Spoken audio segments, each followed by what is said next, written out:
এরপর বিশ্বনবীর আরো খুশি করার জন্য আল্লাহ বললেন ওয়ালা সাউফা ইউতিকা রাব্বুকা ফাতারদা।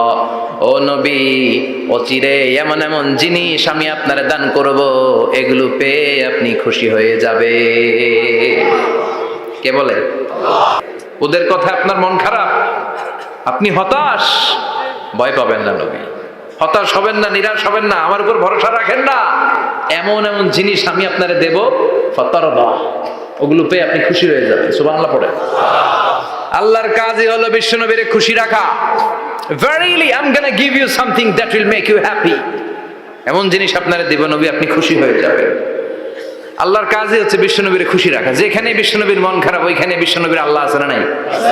বিশ্বনবীর উপাধি দিয়েছেন আল্লাহ হাবিবুল্লাহ। কি দিয়েছে?